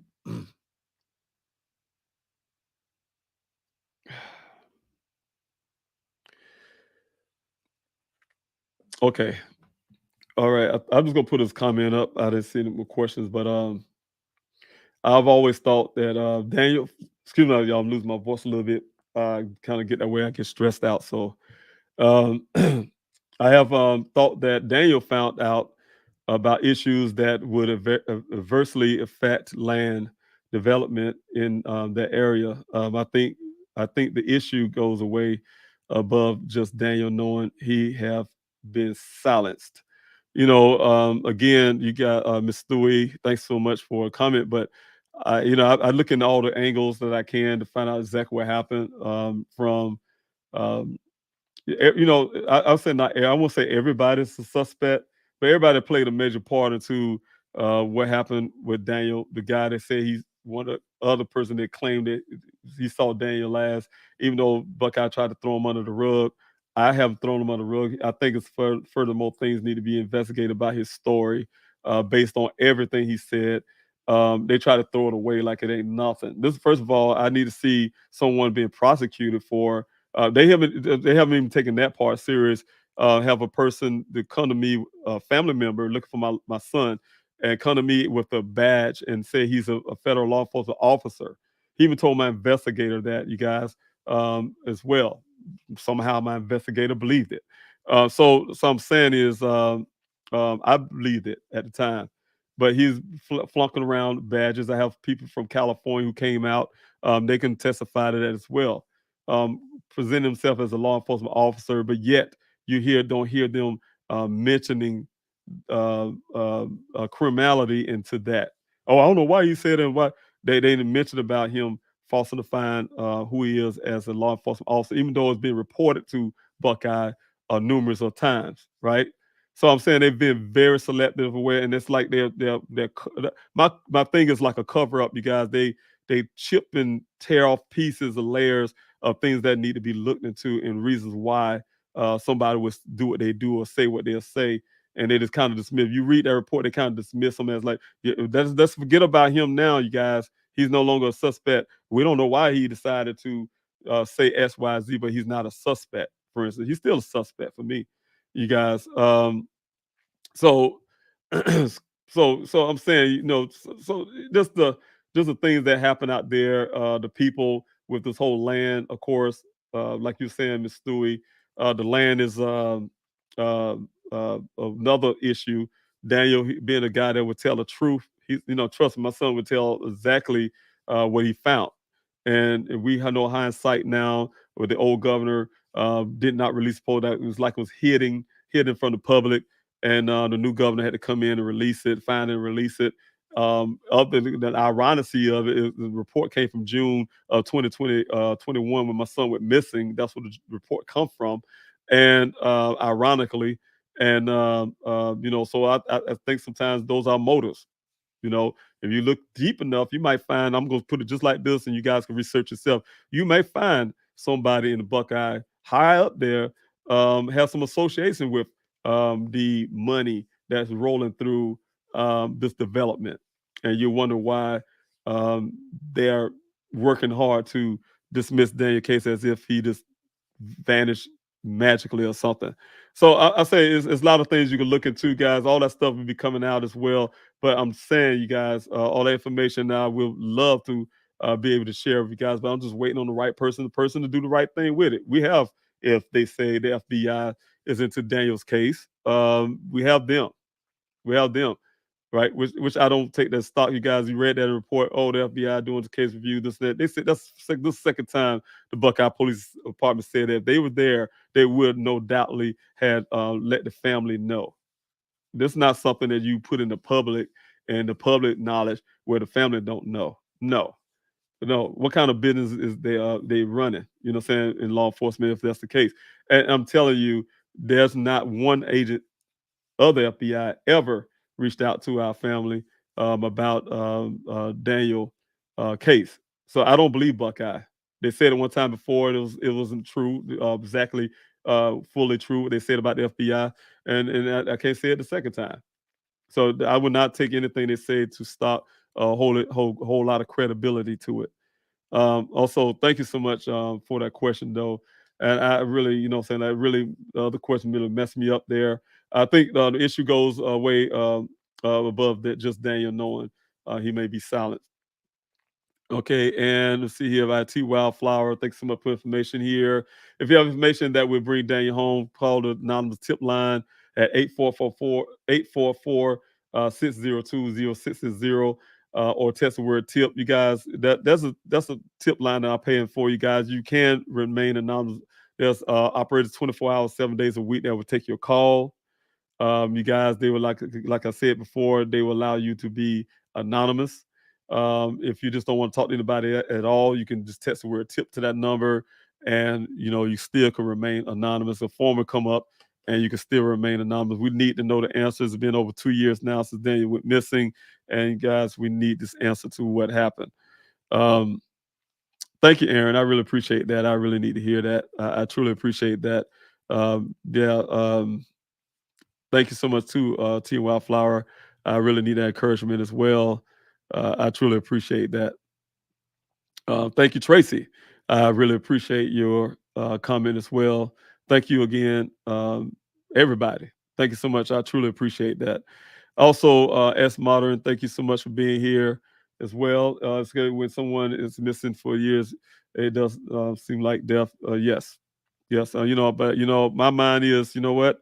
I have faith. I have faith in God. I have this. I would not allow myself to feel that my son has perished. I can't say when I was out in the desert, we're looking for Daniel for the first month. We was out there having a rescue mission. You guys who was out there with me, you listen to me, he was out there with us. We was working. The search was from like 6:45 in the morning, and we supposed to finish around 11. But sometimes we was out there at 4 o'clock in the afternoon, you guys, almost near 5, out there searching for Daniel. But we was on a rescue mission because here it is, almost a month. All over a month had passed. Time near a month was passing by, and we still was out there doing a rescue mission. But after a month's time, that vehicle showed up, you guys. After that, then things started changing. I remember when I got my investigator, he and I had to have candid talk. And those candid talk was that if Daniel's out there in the desert, we know he's not alive. We know I had to be honest with that. That is something that I would not say to my children at the time. But but that's why I say I really try to rule out Daniel being in that desert, you guys, because there's no way, uh, just being a military guy who have heat training to, you name it, for a person to survive with what we knew at the time. This person, if it was Daniel at that crash site, which we know is not now, but during the time we didn't have any information, and we had this talk and say, hey, he was like the Buckeye Police Department said, walking around butt naked with no shoes on his feet. First of all, his foot would have got thrashed in a few feet just walking away from that vehicle with those rocks and cactus and all that. I don't see how somebody can even walk with thorns and all kind of stuff out there, you guys. The other part is it's 118 degrees around this time of the year out there in that desert. It gets really hot. It's impossible. We looked at the water that was in the vehicle untouched, and we know if a person was there, they didn't take water with them. It's impossible to survive, right? So those are things that we had to have the candidate talk about, and I had to. I told him, I said, I'm good. I'm military. I trust me. I know. I know what I may have to deal with when it comes to my son if he's out here, right? That's why I didn't allow my children out after it really dawned on me. Allow them out into going to desert searches with me because they don't need to see Daniel like that if, God forbid, he was out there. So, but I can tell you guys, because of my faith, because there's we haven't found Daniel out there, because there's no evidence of him actually being at that crash site, you guys, there's more evidence saying Daniel wasn't even there at all. Um, even based on common sense, and on top of that, that will give me the faith, you guys. When people started giving me tips, those tips that you guys, I'm telling you, it's almost like Buckeye. I was working for the Buckeye Police. They trying to take credit for stuff, but I'm telling you guys, don't take what they write in their report and stop. When I went to Sedona to follow this lead that they put in their report, they didn't know. They called us first. Went to that to follow this lead in Sedona at the record bookstore. We went to Flagstaff to the Sprouts grocery store to follow that lead that Buckeye trying to throw in the report now. When we went talked to with the lady in California, I think it's I can't think of the name of the valley, but out there, those situations, I'm saying those things gave me hope. I talked to my family about it. You guys, we was really hopeful that this could turn out to be Daniel somehow escape that desert, and he's out there and he's on this, what they said, it's a spiritual journey, and this kind of stuff, right? So of course that gives me hope and give me faith. But one thing about having a missing loved one, to be honest with you guys, those kind of things come to your family, come to your mind as well. You don't know what to believe. Every day you don't know. You don't know if your loved one is alive or dead, and that's the thing. It's worse than I hear some people describe who have missing loved ones, or murdered loved ones, or missing loved ones that they found. And they said the hardest part is when you just don't know, because you don't know which way your mind want to go, and that's the truth, you guys. It's hard to juggle those two thoughts at one time. You don't know if your loved one has passed away or they're still out there somewhere. So you just keep pushing and you just got to keep having that faith, and just believe that your loved one is alive. And that's what I do for Daniel, is to believe regardless, of what evidence of foul play that we have. Tried to get a law enforcement that would suggest that something happened. But that's why I tell you guys, when I say, they ask me all the time, reporters say, hey, you believe foul play happens? Yes, I know foul play happened because we gave them the information that suggests foul play. But whatever foul play means, I do not know. I don't want to believe that somebody murdered my son. I believe that maybe they jacked him for his car, whatever case may be. Who knows? He got away, or maybe they hold him hostage somewhere. Like these guys would hit me up on these burner phones that Buckeye still haven't, that are reported to the FBI and the Buckeye. You don't see that in the report. I'm telling you guys, they are selective. They don't give a damn what happened to me. For instance, I get death threats. Do y'all see that in the report? No. They put anything in the report that kind of bolster their narrative. But the thing is, having those death reports and death threats, and as well as people telling me they have Daniel's holding them hostage, and end up asking ransom type stuff going on. You don't hear about the ransom in the police report, but it's there. Buckeye have it. I gave them information. The FBI reported it to them because they told me I had to go to them because they holding Daniel's case hostage. So the thing is, hearing those things can make me think at the same time that Daniel could be held captive somewhere as well. And so I put all those things together in my head all the time, you guys, because I have to. If you investigate, you have to look at every angle, every way that you can. Not like the Buckeye Police Department, look at every angle they can to try to place this. The only thing they're concerned about placing the vehicle in that ravine for 30 days and also trying to make him seem like he was mentally unstable somehow. I'm going to prove this to the public. I'm going to prove to the public that he was in the ravine for 30 days or something. His vehicle was there for 30 days. You ain't proved nothing. You ain't proved where my son was located, who did this or what happened. You ain't proved that the foul play didn't happen that we showed you, that type stuff. So, I mean, that's why I'm telling you guys, if you guys think I'm being very critical, I have to. Because when I look at this case and I look at it for what it really is, I have to sit there and fight. My son is not a case, first of all, but I'm looking at this case.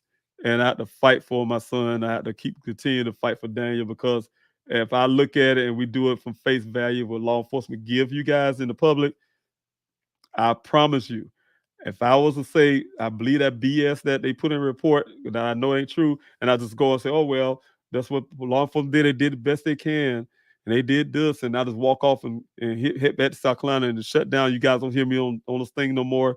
That'll be the end of Daniel. That'll be the end of it. That'll be the end of anything happening in my son's case. Period. And I'm telling you guys, you'll never hear Daniel's story ever again in life. Come up nowhere. Because that means that I gave up, and I'm not giving up on Daniel. And I'm asking you guys not to give up on me because I'm trying my best not to give up on Daniel either, trying my best to fight for him. So that's why I'm doing it. That's why that hurt me, guys, to even have that kind of thought come to my mind, that type deal. All right, so thank you, Sierra K, for being here, praying for you down here in South Carolina. Good. I'm a native of South Carolina. Of course, we don't give up. We don't. Fighters down here. I can't say I've been Arizona. I was. I don't want to put it out the way I really want to put it out, but I was reaching out to certain demographics and certain things I'm just used to. Even though we're in a southern state, I could put it that way. I'm just used to the way we do things and fight. We can do it when we get together. We actually do it. And I haven't seen it, and it irritates me about some things where certain things move. But when you say that, I kind of maybe thought about that. Sign the petition here at change.org. You guys definitely, I like to say, put your voice to the petition, you guys, because it helps. You guys don't think it do, it helps. That number has always helped me out in the background when I'm approaching these law enforcement also people who I need some backing. I say, hey, look, I have your community backing me on this. And you guys have been backing. I did do a update, and I would need to do another update. I'll do all sorts of updates to update it on every one of those things I have up there on the website. You guys, I'll update that stuff coming up real soon. Mr. Michael, thanks so much. Again, it is hard to ask questions because it seems like you got no help in the beginning, which unfortunately does not surprise me. I've lived in bigger cities, and it's the same scenario appears sad. And, that happens with a lot of families. That's why I say, again, Daniel's America's son, you guys, because it happens to families all the time. Just an example of what actually happens in this country. In 2023, when people still going missing, thousands every day go missing, and some go without a trace. And with technology, how in the hell can that happen? But when it comes to that money, I guarantee you, nobody will make a bank robbery and take millions from a bank and somehow escape. When they say, well, we ain't got no camera footage, nothing down the road or nowhere. I guarantee when it comes to that money, man, money is more valuable than human lives. I can tell you that. They will find a way to track these guys and find out where they went with their money, right? But that lets you know the way the society is a capitalistic society, and everything matters when it comes to money over lives or anything else. All right, I'm not being political, but that's the nature of life in the United States. Vanessa, thanks so much for your question. Well, thank you so much for everything you and your husband do. You always put a smile on my face. I truly appreciate you, and I always tell you that I truly appreciate you. Was Dan your first time out there at on that particular piece of land? Yes, yes. According to his job, he has never been out there before, and neither one of those wells I was told. But there's some that say there's information in him being in that well site before, but first well site. But that second well site definitely, and I can answer that question sometime later. But that second well site where he met Ken, never out there. The first time he ever meeting Ken, I was told that as well by his company, and um, um, the first time in that desert area, the first time he was out there. So again, go back to the Billy guy, you guys who came to me. He came direct to me. He didn't go to Buckeye, you guys. And I want to make sure I'm saying Buckeye would put it that way. You guys read his report. You can read all kind of crazy crap. Um, Billy, the way he came off, he did describe that he did go with the Buckeye by phone call. They dismissed him. Didn't want to hear what he had to say. And he made himself over. Excuse me, guys, I put call drop. He made himself over to my searchers out there in the desert. I'll never forget the day he came to me. I was just finishing up, and I was putting my razor up on the ramp. Came with my then search coordinator. My search coordinator told me who he was, and I'm sorry, you guys. I'm sorry, you guys. I got this thing going on the background here. But yeah, he came over with my search coordinator at the time. Search coordinator told me who he was and exactly how he presented himself. He's a federal law enforcement officer. He had put out this badge, a gold badge, and told us that's who he was. But I can't tell you again, I was very judgmental. I'm not a very judgmental of people too much, but I have a good judge of character a lot of times. And he didn't fit the description of a federal law enforcement officer. I don't know what they're supposed to look like, but nothing about him said police officer to me, right? So the biggest part was only thing that said police officer to me was the fake badge that obviously was fake now, I know, but the badge that he presented to me at the time. I sent him over to my investigator who was out there getting this stuff together, the razors that I rented out for him. And he talked to him, and it went on from there. And I talked to Mr. McGrath, and I say, look, can you vet his story to see what he had to say? He heard the story, and then he said, hey, Ms. Robinson, I think you need to hear his story. Of course, I talked to this guy, and he gave that story you guys know. For those who don't know, he was the second person that came out to say he seen Daniel on June 23rd of 2021. I asked him about what time it was. He said he last saw him around 1 o'clock that day.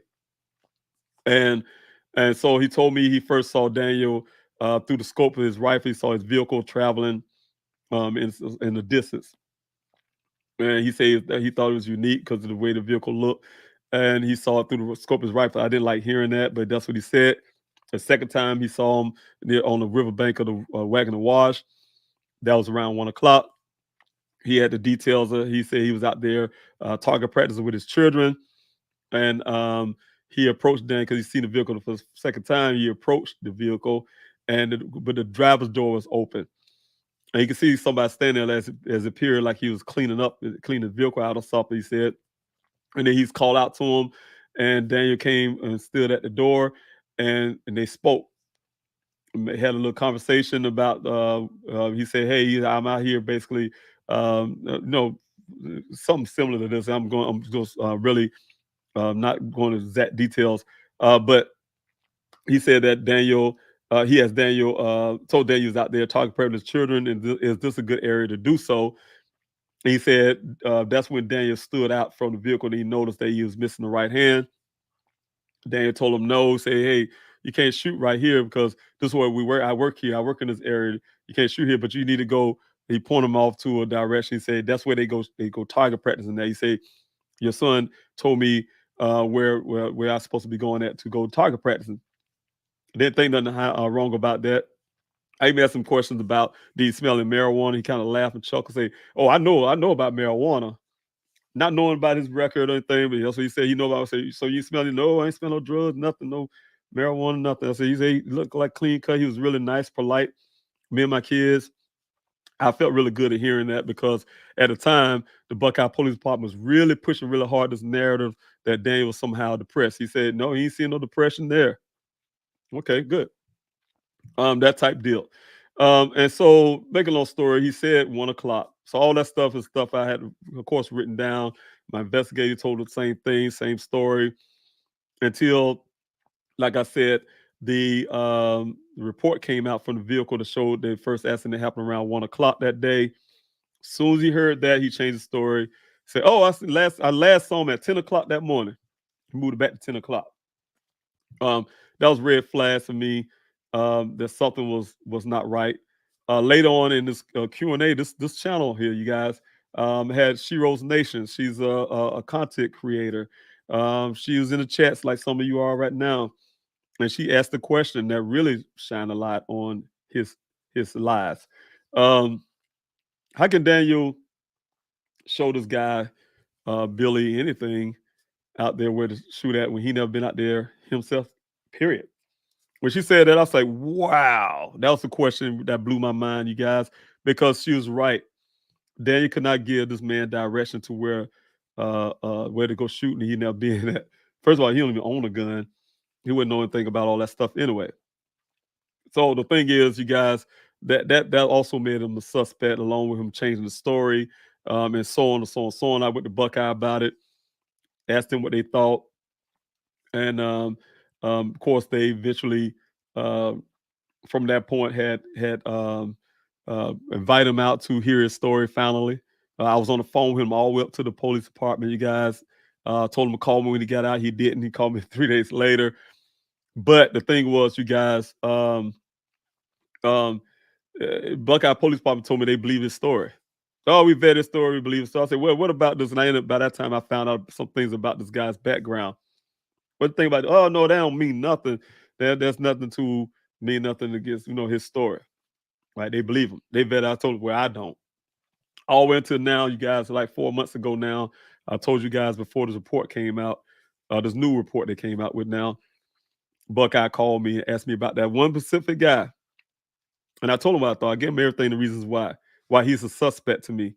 And then you guys read what they put in the report currently. Right after 3 months after that, you guys got a new report talking about this guy, right, here in 2023. Was Daniel first time out there? Yes, it was his first time out there. And that goes along with some of my investigation when it comes to Billy and also Ken, who associated themselves with my son's disappearance by their own testimonies and stuff. All right, and I have, let's see, any more questions, you guys? Let's see. Long Gone. Thanks so much for being here, and thanks so much for your question. How far off the roadway was Daniel working? It was 1 mile, 1 mile north, 1 mile west, 2 miles north, to get to this well site from the roadway. That's the distance to get to this well site.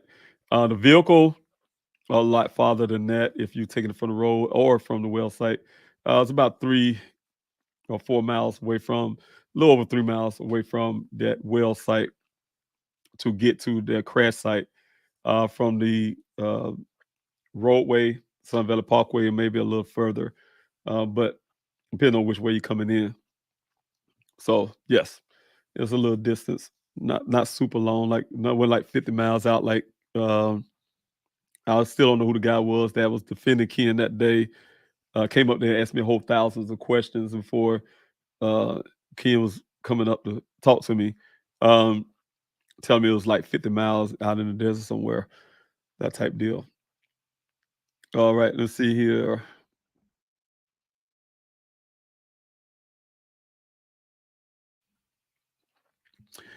Long gone, you right. I think you was responding to what I was saying when it comes to if I was gone. I'm telling you something. I'm telling you guys, if I did not come out to Arizona that day, angry, frustrated, and upset, and worried at the same time, all of mixed feelings. Yeah, y'all would never heard of a Daniel Robinson being missing. I can promise you that. The vehicle that I'm still holding on to, you guys, with forensic evidence, the airbags, the clothing, that law enforcement, you guys, I'm paying hundreds of dollars to store the stuff, right? I don't have money growing off of trees.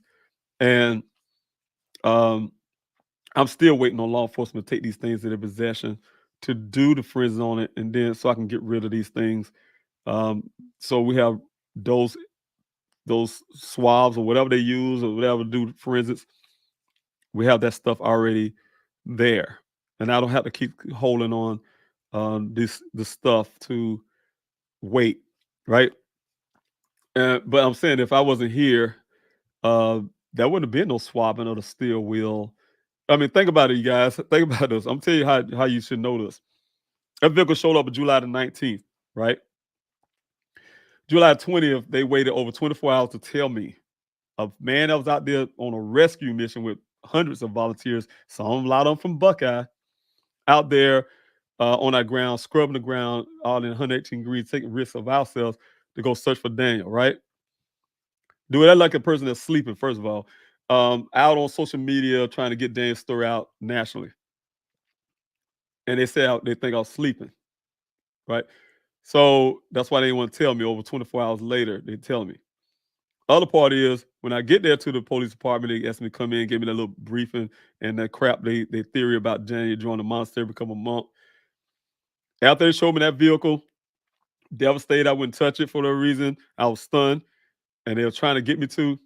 The first thing that officer said to me, think about this, you guys. If they really had any kind of idea of really finding out what happened to my son, they would have did forensics on the scene out there. They didn't. Y'all gonna hear a recording from Detective Biffin as well. That when I talked to him, and he's gonna tell you why he felt there was no reason to do forensics on that scene, right? So they grabbed everything because they look at it as, nah, we don't see nothing here. No need to even try to look for nothing. We didn't see any blood in this vehicle with their own eyes. There was no luminol and all the stuff to test to see if blood was wiped up, all that stuff. They grabbed everything tactfully, I'm sure. Do y'all see how that ground looked where they drag it out of there? Hard. Drove this vehicle out, throw it on the thing, threw it in the compound, threw the stuff in evidence bags and marked for safekeeping, meaning that Dan's gonna come back for his stuff, right? We setting this thing ready to give these families and get the hell on back to South Carolina. And they gave me they was planning to give me those bags. The other part is the day after, like I said, on the 20th, Detective Biffin threatened me. I took it as a threat. I said, man, I need to get out of here. I was feeling it. Y'all think I was feeling it tonight. I was feeling it. You see something that that your son was in, a vehicle in the condition it was, and the first time I saw my son got hurt, killed, or something in this vehicle. And he wanted me to touch it bad for that reason. And when I said I had enough, I said, man, I need to get out here. I had enough. Wait. You need to get this vehicle out here today. And that's what he told me now. You need to get this vehicle out of here today. If you don't, we're going to have a tow out of here and you're going to have to pay storage fees. That's something you tell a family after he's going through an emotional crisis right now, trying to get the hell out of there because what he's seeing is too devastating. Yeah, that's what I had to hear first, you guys. I felt like a grown man begging another man to hold that vehicle for 3 days, which I was able to convince him to do. But God stepped in because in that 3 days, I was able to get that meeting. That changed a lot of stuff as well. But let's say I didn't come to Arizona. That vehicle would have showed up, so eventually would have found it, this and that. It would have scooped it up just like they did, threw things in the evidence bag, no friends at all. They would have had it towed out of their compound because they didn't want it there no more, some junkyard somewhere. And then they send a bill to the family, right? No friends work at all, none of that stuff, no swabbing of steel wheel. And I'm telling you guys, the way that swabbing of steel wheel came from, in that meeting, God blessed me. I was saying God, you guys. God, y'all said some people don't believe in God. I believe in God. Because the way things transaction happened, it was on my behalf and my family's behalf. Because I just happened to, and I'm not gonna mention the person, but it was a higher up, he's in a good position himself. I just happened to, by chance, to meet this guy who's in an authoritative position. And I met him through a young lady who came out to my searches, and her friend. She worked under him, And I was able to talk to him. So in that transit, when that stuff was going on, they threatened me to get that vehicle out of there, you guys. I was in the background at night talking to this gentleman. He was already trying to get me a meeting with Chief Hall. And he set it up. And it happened to be within that 3 days that I asked for, you guys. That 3 days for so I can go find Daniel's creditors, find out who owned the vehicle, who owed the bill to, the type of stuff, where to take this vehicle. I didn't know what to do with it. And so I'm telling you guys, if none of that happened, God intervened with that, you guys, I promise you guys, it would have been no Jeep that y'all know about. There would have been no swabbing the steering wheel, because when I was in that meeting, Mr. Farmer can tell you, he was there with me. I didn't know him. That's the first time I ever met Mr. Farmer in person. I talked to him on the phone because he got introduced by the same person. But Larnell, I met him at the police station. He said, "Hey, you need somebody to go with you?" "Yeah, come on." And I found out he was working with the NAACP. That even made him better. "Come on, man." And he just went there to just listen. Let's listen in while I record. He listened and we talked, right? To all these officers with guns on these sides. So long story short, you guys, I'm telling you, if I haven't been, I look back at this whole story. If I haven't been fighting the way I have been doing for my son, haven't came out to Arizona, haven't been out there and happened to be in that desert, haven't got this meeting with Chief Hall, there would have been no forensics. Y'all would have been reading no report. "Oh, we did it." So they ain't gonna say Mr. Robinson requested it, which I did, because they'll make them look bad. But there would have been no swabbing of the steering wheel and the shifter and all that stuff. I requested. I had to make them do it because they ain't doing it. I was almost stuffing my hand on their desk in there because I was angry. I was like, and they gonna have the desk. I said, "How you know my son was even driving the vehicle?" And this was the Sergeant Hanneman, whatever his name is.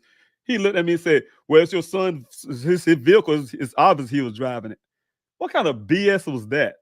See, that's the kind of thing I'm saying, you guys, that department, and I hate to say it this way, a whole bunch of white guys were looking at me and they felt like they can say any kind of thing to me.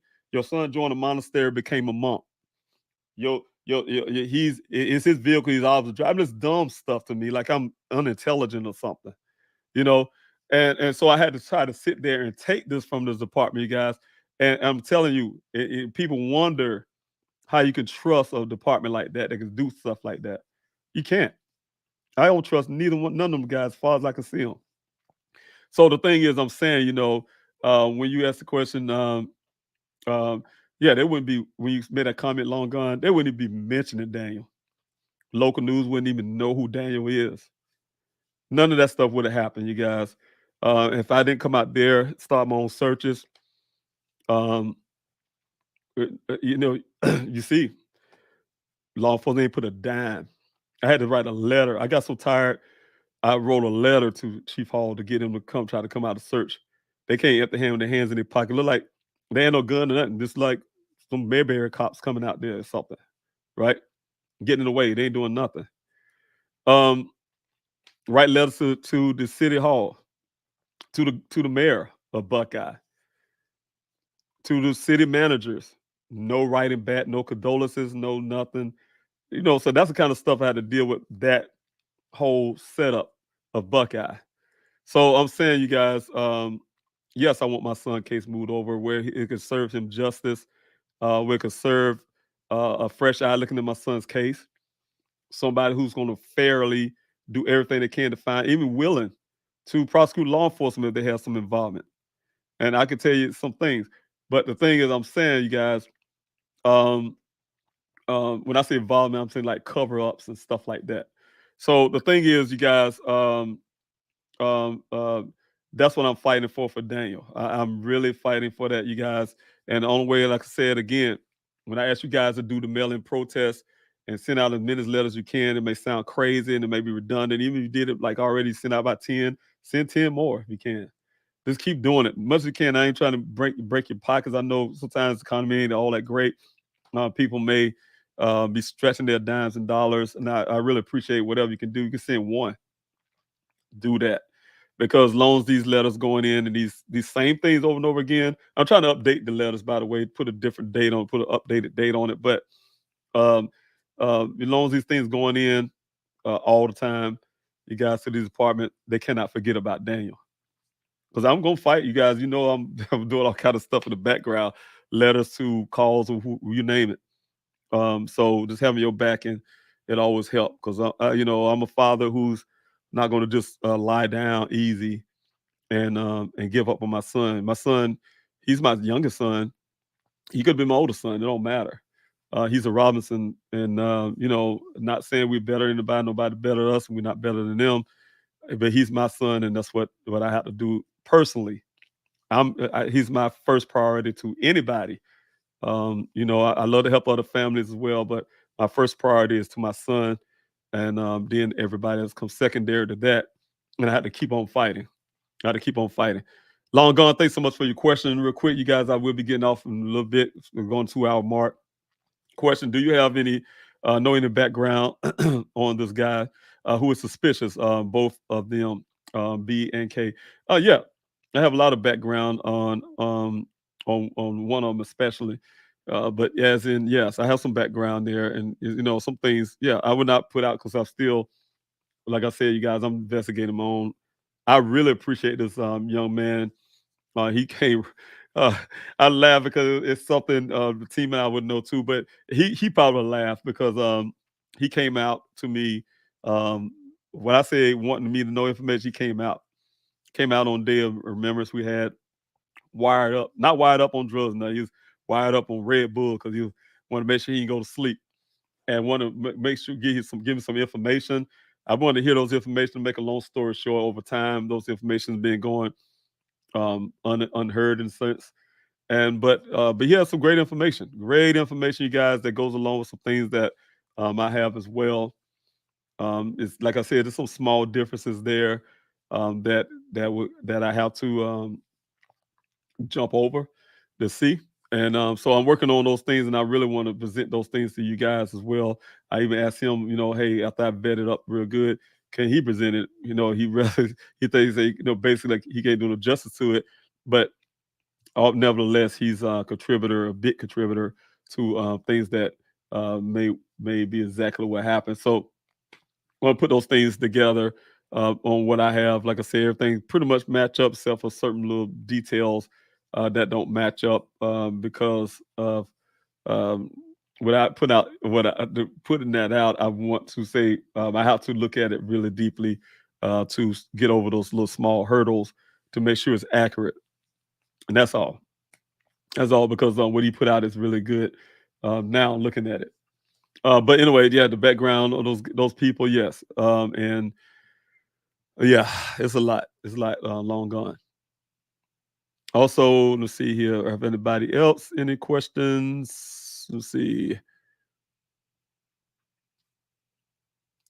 Yeah, I think so too. Esther. It's enough.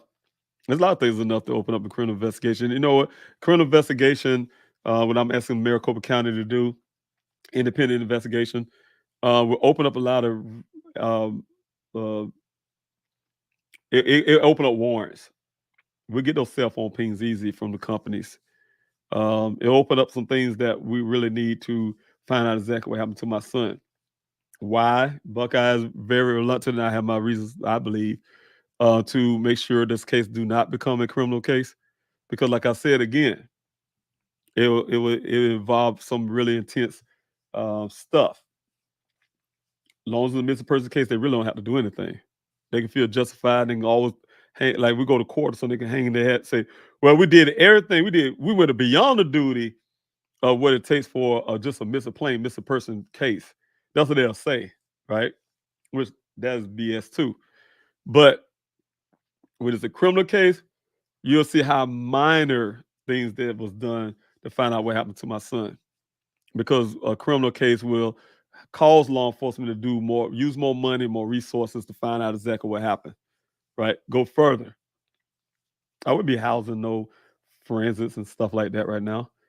They can do that to me until that my money run dry. They're hoping for, I'm sure. My money run dry, and because it's not a criminal case. Then when it disappeared, then when it become a criminal case, they say, "Oh, well, we just didn't have the evidence. The evidence is gone." That type thing. But anyway, Navy ex Navy girl 81. Thanks so much for being here. Thanks so much for everything. Constant support. Was gear shifter. pried up around the center console. I'm trying to understand what you were saying there. Was the gear shifter pried up around the center console? I don't know if you mean if it was in the park or drive or something like that. I look at a picture, you guys. I say it was in neutral. In the pictures I've seen on the scene, people argue say it was in drive. Some argue say I don't know, whatever. But I just based that on the picture that Miss McGrath took when it was actually in park, where it's sitting at, and once he got into a facility that we have, and also I look at the pictures that I have from that scene, and then also back it up with pictures offline of the position when it's in drive or neutral and that stuff and how it looks. So, like I said, you guys,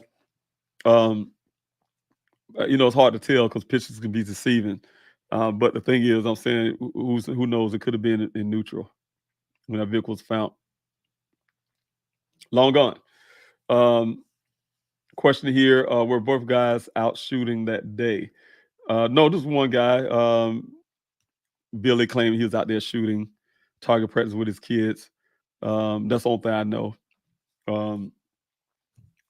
That's the only one. But people out there target practicing all the time. We out there searching. We had to go literally tap them on the shoulder, but got to go on to little spots and let them know, hey, look, can y'all please don't shoot your rifles or turn your range around or whatever the case may be, because we have volunteers out on the ground searching. And a lot of them guys are really good at, moving there. There's leads sometimes. They just, hey, I guess I don't end up accidentally shoot somebody, so they just leave. So people out there in that desert target practicing all the time. Lynette Williams, thanks so much for being here. Praying for you, David. Thanks so much for your comment there. I truly need the prayer. Thanks so much. And that's it, you guys. Long gone. I wonder if either of those guys tie into any at the police department in any way. You'll be surprised. That's all I can tell you. You'll be very surprised some things that I'm hoping law enforcement will, when I say law enforcement, outside law enforcement will take in consideration. But anyway, again, thank you so much, you guys. I truly appreciate it. Yeah, just keep Katrina in your prayers, you guys. She took it really rough. As families come on here all the time, and I be reaching out, and I really try my best to utilize this channel to help other families, not just for me and my family and Daniel, just try to help other families. And now y'all see how rough it really is. I reach out to families all the time. My team, they've reached out to families and try to get people to come on. It's hard. It's hard to get people to come on. It's hard to get them to talk about their loved one's story, because when you do, again, you have to live it. You have to live that moment, and your mind goes back to when you first heard about it or something, or some traumatic moment that you had to go through. Just hearing, my memory, for instance, sitting out on my back, and my daughter calling me and telling me someone came to her apartment looking for Daniel, just to hear her voice, and she's worried and concerned and hurt and don't know what to do. And that bothered me, especially when you're 3,000 miles away from your children. I'm a defender, I'm a fighter for my family, and I can't speak for everybody else in their family, but in my family, my family know, people know, my friends know. You mess with my kids, boy, you're in trouble. So you mess with my family, you're in trouble. Father, I look at it. And, to be that far away and not knowing what's going on, yeah, that's traumatic. That's a traumatic thought, what I'm saying? And it's something you can't feel like you can control. Like right now, like I told you, when I went out there the first time, I thought I was going to bring Daniel home quick, you guys. And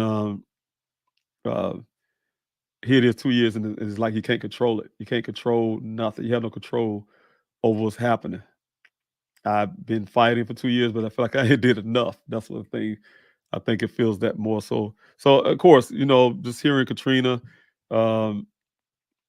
she tried though. She tried, and I give her that. And you guys, got to give her, give her a lot. She tried to brave it out, and she couldn't. You know, it's not a bad thing on her part. It's just a lot, you guys. And so to see it firsthand, you guys, now you can understand from what happens with family members every day. Katrina, Miss Nunez, Jessica, Mr. Risto, for instance. These are people I just know personally, and some others. What they have to go through every day, like literally every day. You try to do everything you can not to think about it sometimes, and then it comes up, the question or something you see on TV or whatever the case may be, and it throws it back onto you. Somebody's, talk about they found somebody, their loved one, and then you still have yours missing. So, yeah. So thank you, you guys. Thank you so much for coming in again. I'm David Robinson, the father of geologist Daniel Robinson.